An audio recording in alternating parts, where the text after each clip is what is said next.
బాగున్నారు అందరూ? జై తెలంగాణ, జై తెలంగాణ.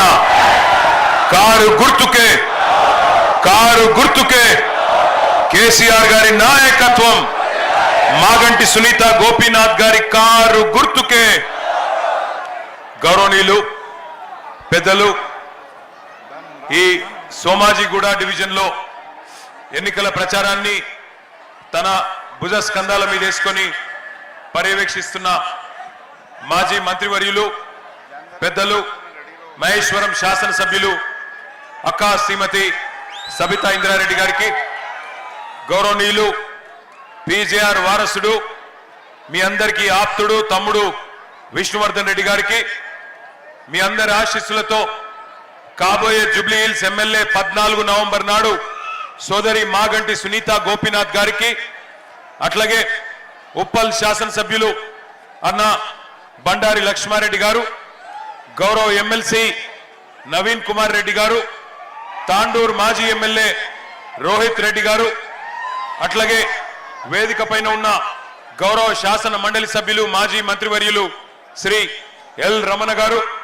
అట్లాగే సోదరుడు మల్కాజ్గిరి శాసనసభ్యుడు మరి రాజశేఖర్ రెడ్డి గారు, మాజీ కార్పొరేటర్ గారు తమ్ముడు మహేష్ యాదవ్ గారు, అట్లాగే శ్రీనివాస్ యాదవ్ గారు, అట్లాగే అప్పు ఖాన్ గారు हमारे डिवीजन के प्रेसिडेंट, సోదరుడు ప్రదీప్ చౌదరి గారు, సోదరుడు అంజిబాబు గారు, అట్లాగే వేదిక పైన ఉన్న మా తమ్ముళ్ళందరికీ పేరు పేరున, వేదిక ముందున్న మా అన్నదమ్ములకు ఆడబిడ్డలకు, అక్కడ ఎక్కడి దాకైతే కనుచూపు మేర ఉందో అక్కడి దాకా ఉన్న వెనుక దాకా అందరికీ పేరు పేరున హృదయపూర్వకంగా నమస్కారాలు, హృదయపూర్వకంగా మీ స్వాగతానికి హృదయపూర్వకంగా ధన్యవాదాలు.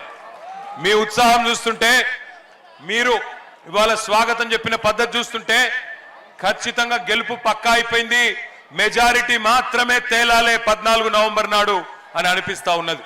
తప్పకుండా మరి జూబ్లీ హిల్స్ నియోజకవర్గంలో గ్రేటర్ హైదరాబాద్ పరిధిలో 2023లో ఎట్లా అయితే ఒక్క సీటు కూడా కాంగ్రెస్ పార్టీకి ఇవ్వకుండా అందరం కూడా కేసీఆర్ గారి నాయకత్వానికే జై కొట్టినామో, మళ్ళీ ఒకసారి అదే రకమైన ఫలితం రాబోతున్నది అనడానికి ఈ జన ప్రభంజనమే దానికి నిదర్శనం అని చెప్పి నేను మీకు విజ్ఞప్తి చేస్తా ఉన్నా. దయచేసి ఇక్కడికి వచ్చిన మా ఆడబిడ్డలు అన్నదమ్ముళ్ళు అందరూ ఆలోచించాలని చెప్పి నేను కోరుతా ఉన్నా. హైదరాబాద్ మహానగరం ఒక అమ్మ లాంటి నగరం, అందరికీ అన్నం పెట్టే అమ్మ హైదరాబాద్, అందరికీ కల్పతరువు లాంటి నగరం. కులం ఏదైనా కావచ్చు, మతం ఏదైనా కావచ్చు, ప్రాంతం ఏదైనా కావచ్చు, ఉత్తర భారతదేశం నుంచి వచ్చిన వాళ్ళు కావచ్చు, దక్షిణ భారతదేశం నుంచి వచ్చిన వాళ్ళు కావచ్చు, ఎక్కడి నుంచి వచ్చిన వాళ్ళైనా కావచ్చు, అందరినీ కడుపులో పెట్టుకొని చూసుకునే నగరం హైదరాబాద్ మహానగరం. 2014లో ఆనాడు మీ ఆశీస్సులతో పెద్దలు కేసీఆర్ గారు ముఖ్యమంత్రిగా పదవి బాధ్యతలు చేపట్టినప్పుడు తెలంగాణ రాష్ట్రానికి ఆ రోజు పరిస్థితి ఏముండెనో ఒక్కసారి గుర్తు తెచ్చుకోండి. హైదరాబాద్ లో ఆ రోజు ప్రతిరోజు పవర్ కట్లు, పరిశ్రమలు నడిచే పరిస్థితి లేదు, అపార్ట్మెంట్లకు పోతే జనరేటర్లు, చిన్న చిన్న దుకాణాలకు పోతే ఇన్వర్టర్లు, ఆఖరికి ఒక జిరాక్స్ సెంటర్ కి పోయినా ఇన్వర్టర్ లేని దుకాణం కానీ జిరాక్స్ సెంటర్ కానీ లేదు. అట్లాంటి పరిస్థితి. తాగునీళ్ళ కటకట. ఎండాకాలం వచ్చిందంటే పి జనార్దన్ రెడ్డి గారి నాయకత్వంలో, పీజేఆర్ గారి నాయకత్వంలో ప్రతి ఎండాకాలం అక్కడ మన హెచ్ఎండబ్ల్యూ జలమండలి కార్యాలయం ముంగట ధర్నాలు, ఖాళీ కుండలు, ఖాళీ బిందెలు, లొల్లి ఆగమాగం ఉంటుండే ఆనాటి పరిస్థితి. మరి ఆనాటి నుండి 2014లో ఒక అప్పుడే పుట్టిన బిడ్డను ఎట్లా అయితే పద్ధతిగా పెంచుతామో ఆ పద్ధతుల్లో మరి కేసీఆర్ గారి నాయకత్వంలో ఒక పుట్టిన బిడ్డను, చంటి బిడ్డను ఎట్లా సాకుతారో ఆ పద్ధతుల్లో ఒక్కొక్కటిగా సమస్యలు పరిష్కారం చేసుకుంటూ వచ్చినాం. సంవత్సరం లోపలనే కరెంటు సమస్య శాశ్వతంగా తీర్చి 24 గంటలు రెప్పపాటు కరెంటు పోని పరిస్థితి తెచ్చింది కేసీఆర్ గారి నాయకత్వమా కాదా ఒక్కసారి గుర్తు తెచ్చుకోవాలని చెప్పి నేను కోరుతా ఉన్నా. ఇన్వర్టర్లు మాయమైనాయి, జనరేటర్లు మాయమైనాయి, కరెంటు లేని పరిస్థితి నుంచి సమృద్ధిగా కరెంటు ఉండే కాడికి తీసుకొని వచ్చినాం. తద్వారా పరిశ్రమలకు ఇబ్బంది లేకుండా చేసుకున్నాం, కార్మికులకి 3 పూటల మరి బ్రహ్మాండంగా అన్నం దొరికే విధంగా మన కార్యక్రమాలు చేసుకున్నాం. అట్లాగే కృష్ణా నదిని, గోదావరి నదిని 100 కిలోమీటర్ల దూరం నుండి మంచినీళ్ళని తీసుకొచ్చి మంచినీటి సమస్య దాదాపు 95-96% పూర్తి చేసుకున్నాం. ఎక్కడెక్కడైతే చివరికి ఉండే కాలనీలకు కూడా నీళ్ళిచ్చే ప్రయత్నం చేసినాం. అట్లాగే హైదరాబాద్, ఇక్కడ లక్షలాది మంది ప్రతిరోజు దేశంలోని వివిధ ప్రాంతాల నుంచి వస్తూ ఉంటారు. వాళ్ళందరికీ అన్నం దొరకాలంటే, వాళ్ళందరికీ ఉపాధి దొరకాలి అంటే పరిశ్రమలు రావాలి. అందుకే కొత్త కొత్త పాలసీలు తెచ్చినాం. IT policy, electronic policy, power policy, ఒక్కొక్కటిగా యాపిల్, గూగుల్, అమెజాన్, ఫాక్స్కాన్ పెద్ద పెద్ద పరిశ్రమల్ని హైదరాబాద్కి దేశ విదేశాలు తిరిగి పెట్టుబడులు పట్టుకొచ్చి 3 లక్షలుండే ఐటీ ఉద్యోగులు తెలంగాణ వచ్చినాడు హైదరాబాద్లో. దాన్ని కేసీఆర్ గారి నాయకత్వంలో 10 లక్షలకు తీసుకొని పోయిన ఘనత మన ప్రభుత్వానికి, కేసీఆర్ గారి నాయకత్వానికి దక్కుతుంది. కేవలం ఐటీ ఉద్యోగాలు మాత్రమే కాదు, ఐటీ రంగం కలకల్లాడితే రియల్ ఎస్టేట్ పెరిగింది. రియల్ ఎస్టేట్ పెరిగితే వ్యాపార వాణిజ్య చిన్న చిన్న సముదాయాలు, చిన్న చిన్న దుకాణాలు, చిన్న చిన్న వ్యాపారాలు అన్ని పెరిగినాయి. అన్నిటికీ గిరాకీ వచ్చింది. ఒక ఓలా, ఊబర్, జొమాటో, స్విగ్గీ, ఇంకా మైంట్రా ఏమేమి ఉన్నాయో అవన్నీ గిగ్ వర్కర్లు, వాళ్ళకు కూడా పిల్లలకు వేలాది మందికి ఉపాధి అవకాశాలు వచ్చినాయి. అట్లా 10 ఏళ్ల పాటు బ్రహ్మాండంగా మంచినీళ్ళ సమస్య తీర్చుకొని, కరెంటు సమస్య తీర్చుకొని, మంచి పాలసీలు తీసుకొచ్చి బ్రహ్మాండంగా పెట్టుబడులు ఆకర్షించి హైదరాబాద్లో శాంతి భద్రతల సమస్య లేకుండా, కులము, మతము, ప్రాంత పేరు మీద పనికిమాలిన పంచాయతీలు పెట్టుకోకుండా బ్రహ్మాండంగా 10 ఏళ్ల పాటు కంటికి రెప్పలాగా హైదరాబాద్ నగరాన్ని కాపాడిన ఘనత పెద్దలు కేసీఆర్ గారిది. మరి ఇప్పుడేమైతున్నది? మీ కండ్ల ముంగటనే కనబడతా ఉన్నది. ఇవాళ రేవంత్ రెడ్డి గారు, కాంగ్రెస్ పార్టీ మరి అభివృద్ధిలో మనతో పోటీ పడే పరిస్థితి లేదు, సంక్షేమంలో మనతో పోటీ పడే పరిస్థితి లేదు. అందుకే మడిలో ఉండే రైతులు మోసం చేసినారు, బడిలో ఉండే పిల్లల్ని మోసం చేసినారు, గుడిలో ఉండే పూజారుల్ని మోసం చేసినారు, మసీదులో ఉండే ఇమాము మౌజన్లను మోసం చేసినారు, చర్చిలో ఉండే బిషప్లు, ఫాదర్లు, పాస్టర్లు వాళ్ళని మోసం చేసినారు. సబ్బండ వర్గాలు అందరినీ మోసం చేసి అడ్డగోలు హామీలిచ్చి అరిచేతిలో వైకుంఠం చూపెట్టి అధికారంలోకి వచ్చినారు. మీకు అనుమానం వస్తుంది, అన్నా నువ్వు చెప్పేది నిజమేనా? మరి 2 ఏళ్ళైంది కదా, ఏం చెప్పిండ్రు కాంగ్రెస్ వాళ్ళు నిజంగా అని ఒక్కసారి మీకు గుర్తు చేయవలసిన బాధ్యత నా మీద ఉన్నది. ఇక అందుకే ఈ టీవీలు పెట్టినాం. ఎందుకు? మీకు వాళ్ళ మాటలు వాళ్ళ ద్వారానే మీకు వినిపించాలని చెప్పి ఒక్కసారి రేవంత్ రెడ్డి మాట్లాడిన మాటలు ఎన్నికలకు ముందు అడ్డగోలు హామీలు ప్లే చేయాలని చెప్పి కోరుతా ఉన్నా. ఈ గ్యారెంటీ పత్రం మీకు ఇస్తారు, ఇది దాచి పెట్టండి. పోలింగ్ బూతుల ఓటు వేయడానికి పోయినప్పుడు దీనికి దండం పెట్టండి, పూజ చెయ్యండి. దేవుడా మా కష్టాలు తీరాలి, ఇందిరమ్మ రాజ్యంలో ఈ 6 గ్యారెంటీలు అమలు కావాలి అని మనం దేవుడిని మోర్చుకొని దీనికి పూజ చేసి డిసెంబర్ 9, 2023 ఉదయం 10:30 గంటలకు ఇందిరమ్మ రాజ్యం 6 గ్యారెంటీల మీద తొలి సంతకం పెడుతుంది. 100 రోజుల్లో ఈ పథకాలను అమలు చేస్తా. మీ ఇంటికి తీసుకొని వచ్చి మీ ఇంట్లో వివరాలు రాసుకొని ఈ కార్డు మీ ఇంట్లో ఇచ్చి రావటం జరుగుతుంది. ప్రతి ఇంటికి ప్రతి కాంగ్రెస్ కార్యకర్త వచ్చి ఈ కార్డు ఇస్తాడు. దయచేసి నేను ప్రజలందరికీ విజ్ఞప్తి చేసేది ఏంటంటే ఈ కార్డు చాలా అత్యంత విలువైనది. ఈ గ్యారంటీ కార్డుని అత్యంత భద్రంగా భద్రపరచుకోండి. 3 నెలలు జాగ్రత్తగా దీన్ని కాపాడుకోండి. మా ప్రభుత్వం రాగానే మీరు ఈ గ్యారంటీ కార్డు తీసుకొని రాగానే అందరికీ 100 రోజుల్లో దీన్ని అమలు చేసేటువంటి కార్యక్రమం చేయబోతా ఉన్నాం. హామీలు ఇచ్చిండ్రు ఒక్కసారి గుర్తు తెచ్చుకోండి. ఏమేం హామీలు ఇచ్చిండ్రు? మహిళలకు చెప్పిండ్రు అత్తలకు 4,000, కోడళ్లకు 2,500 వస్తున్నాయి. అత్తలకు 4,000, కోడళ్లకు 2,500. ఇక్కడ లేరా మహిళలు? లేరా? ఎక్కడున్నారు మహిళలు? ఏం చేసిరుతా మీ మహిళల్ని? వెనుకకు పోయినరా? వెనుక గినబడుతుందా అక్క? మీకు వస్తుందా 2,500? వస్తుందా 4,000 పెన్షను? తులం బంగారం ఇస్తా అన్నాడు కేసీఆర్ గారు. ఆడపిల్ల పెళ్లి చేసుకుంటే 1,116 రూపాయలు ఇస్తే అదేం సరిపోతుంది? నేను తులం బంగారం ఇస్తా అన్నాడు. ఇస్తున్నాడా తులం బంగారం? జర గట్టిగా చెప్పాలి, వినబడతలేదు. వస్తుందా తులం బంగారం? వస్తుందా 4,000 పెన్షన్? వస్తుందా 2,500 ఆడబిడ్డలకి? అట్లాగే ఇక చూడండి ఒక్కొక్కరికి ఏమేం చెప్పిండో. విద్యార్థినులకు స్కూటీలు, ఆడబిడ్డలకు బతుకమ్మ చీరలు, లగ్గం చేసుకుంటే తులం బంగారం, ఇంకా చెప్పిండు నెలకు 2,500. ఇక రైతన్నలకు నెలకు కేసీఆర్ గారు 10,000 ఇస్తే నేను 15,000 ఇస్తా అన్నాడు. కౌలు రైతులకు 15,000 ఇస్తా అన్నాడు. 2 లక్షల రుణమాఫీ చేస్తా అన్నాడు. 500 రూపాయల బోనస్ ఇస్తా అన్నాడు. విద్యార్థులకైతే నిరుద్యోగులకు మొదటి సంవత్సరంలోనే 2 లక్షల ఉద్యోగాలు ఇస్తా అన్నాడు. ప్రతి విద్యార్థికి విద్యా భరోసా కార్డు అన్నాడు. నిరుద్యోగులుంటే నెలకు 4,000 రూపాయల నిరుద్యోగ భృతి అన్నాడు. ఫీజు రీయింబర్స్మెంట్ మొత్తం ఇచ్చేస్తా అని డైలాగులు కొట్టిండు. ఇక మైనారిటీలకు 4,000 కోట్ల బడ్జెట్ అన్నాడు. 1,000 కోట్లు అదనంగా ఇస్తా అన్నాడు. అట్లాగే మైనారిటీ సబ్ ప్లాన్ అన్నాడు. ఇంకా చాలా చాలా కథలు, చాలా చాలా విషయాలు వాళ్ళకు కూడా చెప్పినాడు. అట్లాగే మరి 1-2 కాదు, ప్రతి ఒక్కరికి ప్రతి వర్గానికి ఎస్సీలకు కేసీఆర్ గారు 10 లక్షల దళిత బంధు ఇస్తే నేను 12 లక్షలు ఇస్తా అన్నాడు. అట్లాగే ఎస్టీలకు కూడా ఇస్తాను దళిత బంధు, గిరిజన బంధు అన్నాడు. అట్లాగే బీసీలకు 42% రిజర్వేషన్లు మాత్రమే కాదు, 42% ప్రభుత్వ కాంట్రాక్ట్లలో కూడా మీకు ఇచ్చే బాధ్యత నాది, విద్యలో, ఉపాధిలో, ప్రభుత్వ కాంట్రాక్ట్లలో అని ఊదరగొట్టిండు. విద్యార్థులైతే పాపం రాహుల్ గాంధీ మాటలు విని అశోక్ నగర్ చౌరస్తాకు పోయి రాహుల్ గాంధీ గారు 2 ఉద్యోగాలు ఊడగొట్టండి, కేసీఆర్ ఉద్యోగం, కేటీఆర్ ఉద్యోగం ఊడగొట్టండి, 2 లక్షల ఉద్యోగాలు ఇస్తానని చెప్తే పాపం విద్యార్థులు కాలికి బల్పం కట్టుకొని తిరిగి తాతలు, అమ్మలు, అయ్యలు అందరి కాళ్ళు మొక్కి గెలిపించిండ్రు కాంగ్రెస్ పార్టీని.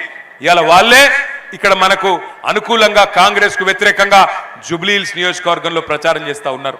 విద్యార్థులకు చెప్పిండు 5 లక్షల విద్యా భరోసా కార్డు అని. కానీ ఇవాళ పరిస్థితి ఏందో తెలుసా మీకు? మొత్తం రాష్ట్రంలోని MBA కాలేజీలు, డిగ్రీ కాలేజీలు, MCA కాలేజీలు, ప్రొఫెషనల్ కాలేజీలు మొత్తం బంద్ పెట్టిండ్రు. ఎందుకు? అప్పుడెప్పుడో స్వర్గీయ డాక్టర్ వైఎస్ రాజశేఖర్ రెడ్డి గారు ప్రవేశపెట్టిన ఫీజు రీయింబర్స్మెంట్ పథకం ఇవాళ తుంగలో దొక్కుతున్నాడు రేవంత్ రెడ్డి. 8,000 కోట్లు మన్నించాలి, 10,000 కోట్లు ఇవాళ ఆ విద్యా సంస్థలకు బకాయి పడ్డాడు. కట్టుమంటే కడతలేడు. 5 లక్షల విద్యా భరోసా కార్డు ఎక్కడో పోయింది. 10,000 కోట్లు ఇవాళ మొత్తం లక్షలాది మంది విద్యార్థులకు బాకీ పడ్డాడు.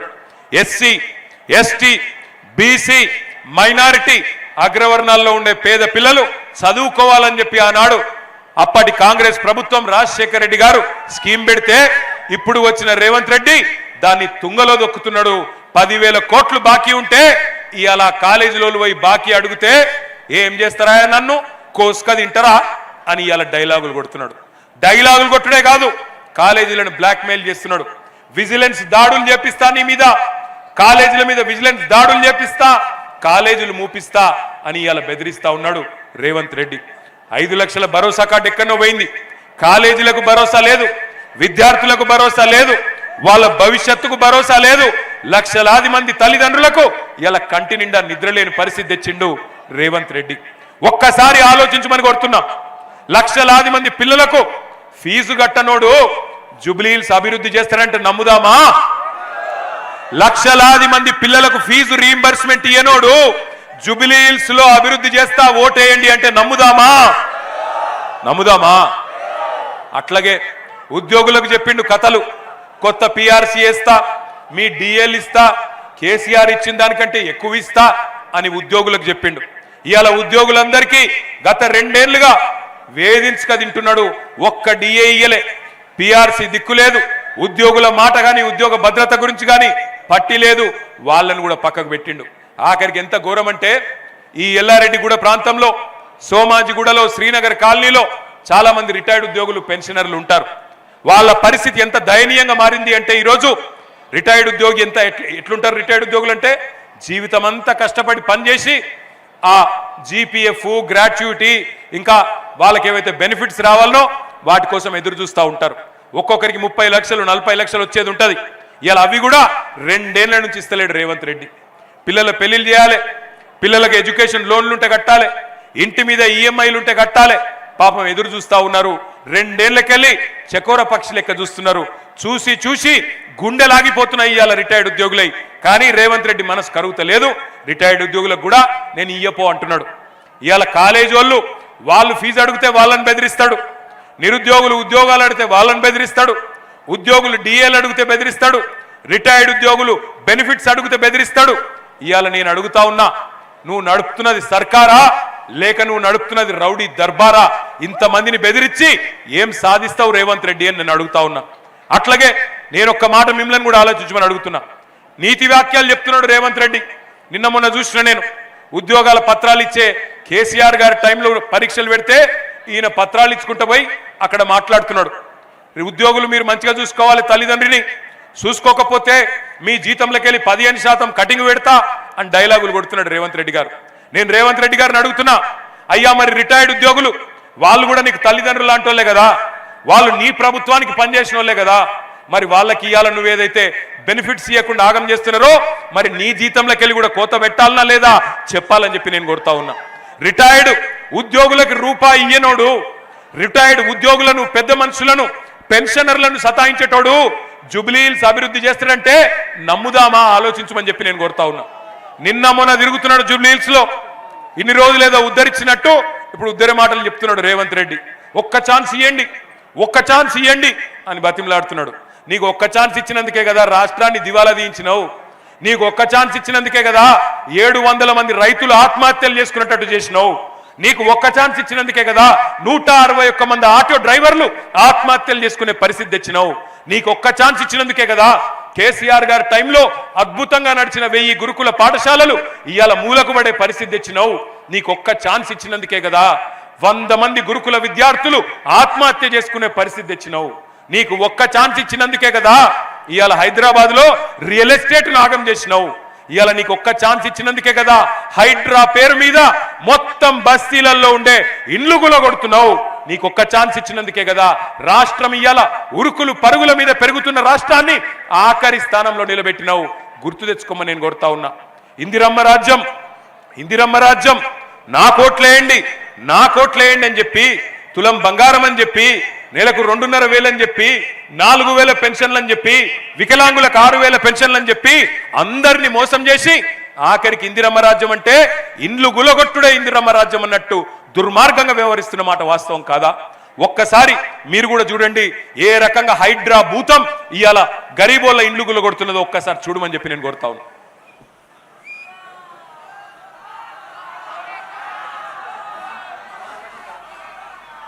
ఒక్కసారి హైడ్రా వీడియో ప్లే చేయండి.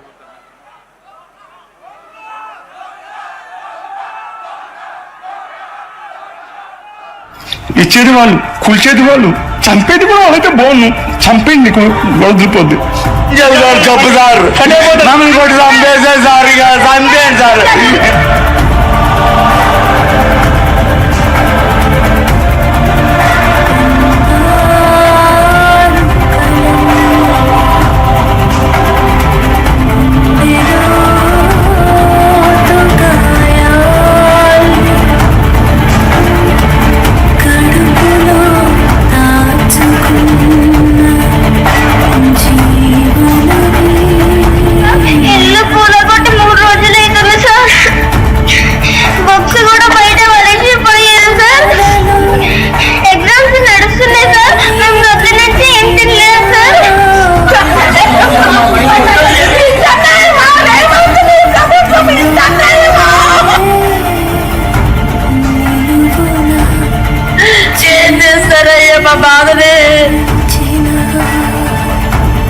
ఉన్నాయి 30 సంవత్సరాల బట్టి నుంచి ఇక్కడ ఉంటున్నాం కదండి. మేము ఎక్కడ వెళ్ళిపోవాలి, ఎక్కడ ఉండాలి చెప్పండి. చిన్న చిన్న పిల్లలు పెట్టుకుని ఉంటున్నాం సార్, బెదిరిస్తున్నారు సార్. మేము ఎక్కడికైనా వెళ్ళిపోవాలి.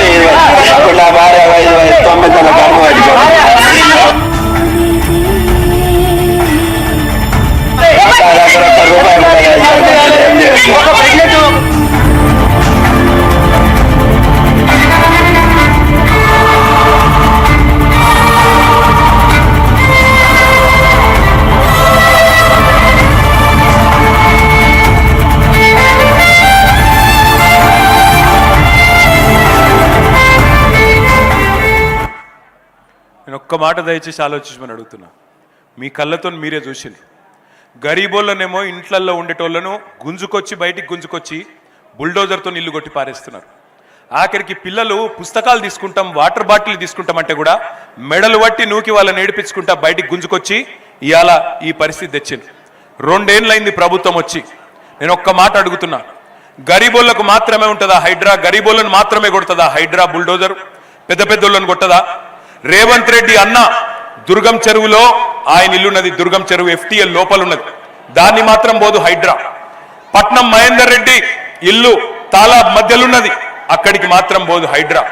మంత్రులు పొంగులేటి శ్రీనివాసరెడ్డి, మంత్రులు వివేకు వాళ్ళ ఇండ్లు చెరువులలుంటే అక్కడికి పోదు హైడ్రా. కానీ ఇగో ఈ గరీబోళ్ళ ఇండ్లకు పోయి వాళ్ళ ఇండ్లకెళ్ళి బయటికి గుంజి ఈ 2 ఏళ్లలో ఎన్ని వేల ఇండ్లు కూలగొట్టిండో రేవంత్ రెడ్డి ఒక్కసారి యాద తెచ్చుకోండి. నేను ఇక్కడ ఎల్లారెడ్డి గూడలో ఉండే మా అన్నదమ్ములను మా ఆడబిడ్డలను ఒకటే కోరుతున్నా, ఈ పోటీ ఆషామాషి పోటీ కాదు, ఇదేదో మామూలుగా ఆల్తు ఫాల్తు ఎలక్షన్ కాదు. ఈ ఎలక్షన్ లో పోటీ జరుగుతున్నది కారుకు బుల్డోజర్కు. రేపు మీ ఇంటికి కూడా బుల్డోజర్ రావద్దంటే మాగంటి సునీతమ్మ గెలవాలి, కేసీఆర్ గెలవాలి, బీఆర్ఎస్ గెలవాలి. లేకపోతే రేపు మీ ఇంటికి బుల్డోజర్ వస్తే అడిగేటోడు ఉండడు, కాపాడేటోడు ఉండడు. రేపు మీ ఇంటికి బుల్డోజర్ వస్తే అడ్డుకునే దమ్మున్న నాయకులు ఉండాలి అంటే ఎల్లుండి 11 తారీఖు నాడు కారు గుర్తు మీద ఓటేయాలి. కేవలం బుల్డోజర్ కడ్డం వచ్చేది కారు మాత్రమే తప్ప ఇంకో పార్టీతోనో ఇంకో నాయకుడితోనో కాదు. దయచేసి ఆలోచన చేయండి. కేసీఆర్ గారు ఉన్నప్పుడు గరీబులకు సాయం చేసిండు. కేసీఆర్ కిట్ ఇచ్చిండు, బిడ్డ పుడితే ఆడబిడ్డ పుడితే 13,000 ఇచ్చిండు, మరి మగపిల్లోడు పుడితే 12,000 ఇచ్చిండు. ఇవాళ వస్తున్నదా కేసీఆర్ కిట్టు? బంద్ అయిందా లేదా? రేవంత్ రెడ్డి వచ్చినాక గట్టిగా చెప్పాలి, ఇంకెళ్ళి బంద్ అయిందా లేదా కేసీఆర్ కిట్టు? కేసీఆర్ కిట్ వస్తుందా? బంద్ అయిందా? రంజాన్ తోఫా వస్తుందా? రంజాన్ తోఫా వస్తుందా? బతుకమ్మ చీరలు వస్తున్నాయా? క్రిస్మస్ గిఫ్ట్ వస్తుందా? దళిత బంధు వస్తుందా? మైనారిటీ బంధు వస్తుందా? ఇవాళ రైతు బంధు వస్తుందా? మరి ఇన్ని బంధు పెట్టి ఏం చేస్తావు రేవంత్ రెడ్డి అని అడుగుతున్నా నేను. ఇన్ని బంధు పెట్టినోడు రేపటి రోజున మీ జూబ్లీ హిల్స్ అభివృద్ధి చేస్తా అంటే, జూబ్లీ హిల్స్ ఏదో చేస్తా అంటే నమ్మి మోసపోదామా? 2 ఏళ్ల కిందటనే 420 హామీలు ఇచ్చి అడ్డగోలు మాటలు చెప్పి గద్దెనెక్కి ఇవాళ 2 ఏళ్లలో ఒక్క గ్యారంటీ కూడా పూర్తి చేయలే. ఏమన్నంటే ఫ్రీ బస్సు చేసిన కదా అంటాడు. నేను ఒక్క మాట అడుగుతున్నా, ఫ్రీ బస్సు అంటే మహిళలకేమో ఫ్రీ బస్సు, ఇంట్లో ఉండే మహిళకు ఫ్రీ బస్సు, మరి ఇంట్లో ఉండే మగ ఆయనకు డబుల్ టికెట్. ఇక అదేం ఫ్రీ బస్సు పాడైంది? మొగళ్ళకేమో డబుల్ టికెట్, డబుల్ రేటు. అదే మళ్ళీ మహిళకు ఫ్రీ అట. అంటే కుడి చేత్తో ఇచ్చుడు, ఎడమ చేత్తో తీసుకున్నాడు, అది ఎట్లా ఫ్రీ అవుతుంది? ఆలోచించండి. ఇంకొక మాట కూడా నేను అడుగుతున్నా, కేసీఆర్ గారు ఉన్నప్పుడు హైదరాబాద్ లో ప్రతి బస్తీలో, ప్రతి ఇంటిలో, ప్రతి అపార్ట్మెంట్ లో 20,000 లీటర్లు ఉచితంగా మంచినీళ్ళు ఇచ్చిండు.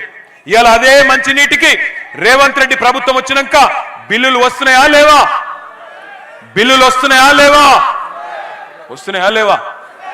వస్తున్నాయి. మీకు తెలియదు, GHMC అయిపోగానే ఒక్కొక్కరికి వేల రూపాయల బిల్లులేసి మళ్ళొక్కసారి ఉచిత మంచినీటి పథకాన్ని రద్దు చేసే ప్రయత్నం చేస్తున్నాడు రేవంత్ రెడ్డి. ఆలోచించండి. నేను ఇక్కడికి విచ్చేసిన మా ఆడబిడ్డల్ని, అన్నదమ్ముల్ని కోరేది ఒకటే, ఈ పోటీ ఏదో ఆషామాషి పోటీ కాదు. ఈ ఎన్నిక 4 కోట్ల మంది తెలంగాణ ప్రజలు జూబ్లీ హిల్స్ దిక్కే చూస్తున్నారు. 4 లక్షల మంది ఓటర్లు ఉన్నారు జూబ్లీ హిల్స్ లో. మీ 4 లక్షల మందికి 4 కోట్ల మంది తరపున తీర్పునిచ్చే ఒక అవకాశం వచ్చింది. 10 ఏళ్ల అభివృద్ధికి 2 ఏళ్ల అరాచకానికి మధ్యన జరుగుతున్న పోటీ ఇది. 10 ఏళ్ల వికాసానికి 2 ఏళ్ల విధ్వంసానికి మధ్యన జరుగుతున్న పోటీ. 10 ఏళ్ల సంక్షేమానికి 2 ఏళ్ల సంక్షోభానికి మధ్యన జరుగుతున్న పోటీ ఈ పోటీ. ఈ పోటీలో తీర్పు చెప్పాల్సింది మీరు. మీరే జడ్జిలు, మీరే న్యాయ నిర్ణేతలు. ఎవరి పరిపాలన సరిగ్గుండే? 10 ఏళ్ల కేసీఆర్ పరిపాలన బాగుండేనా? 2 ఏళ్ల కాంగ్రెస్ పరిపాలన బాగుందా? దాని మీద తీర్పు చెప్పవలసిందిగా మిమ్మల్ని అందరినీ నేను కోరుతా ఉన్నా. 11 తారీఖు నాడు దయచేసి నేను మిమ్మల్ని కోరేది, మీరు హైదరాబాద్ లో మన వాళ్ళు ఓట్లకు తక్కువ వస్తారు, ఓట్లకు రారు. చదువుకున్న వాళ్ళు అయితే అసలుకే రారు. ఎందుకు అంటే ఏమైతుంది నా ఒక్కలో ఓటుతున్నా అనుకుంటారు. రేవంత్ రెడ్డి ఆలోచన చేస్తుండట, ఎట్లాగూ మర్యాదగా కొట్లాడితే, ఫెయిర్ గా కొట్లాడితే, నిష్పక్షపాతంగా కొట్లాడితే అడ్రస్ లేకుండా ఓడిపోతామని అర్థమైపోయింది. దొంగోట్లను నమ్ముకున్నాడు. దొంగ ఓట్లు వేయించే పనిలో ఉన్నాడు. అందుకే ఇక్కడికి వచ్చిన ఆడబిడ్డలను అన్నదమ్ములను నేను చేతులు జోడించి కొడతా ఉన్నా. దయచేసి 11 తారీఖు నాడు ఓటింగ్కు రండి, పాల్గొనండి, మీ తీర్పు చెప్పండి. 10 ఏళ్ల కేసీఆర్ పరిపాలన బాగుండేనా లేదా 2 ఏళ్ల కాంగ్రెస్ పరిపాలన బాగుందా ఆలోచన చేయండి. 10 ఏళ్ల అభివృద్ధి బాగుండేనా 2 ఏళ్ల అరాచకం బాగుందా ఆలోచన చేయండి. ఖచ్చితంగా మరి 11 తారీఖు నాడు పోలింగ్ కు వచ్చి మీ తీర్పు చెప్పాలని చెప్పి నేను కోరుతా ఉన్నా. ఒకసారి ఆ మోడల్ బ్యాలెట్ చూపెట్టండి. Model ballot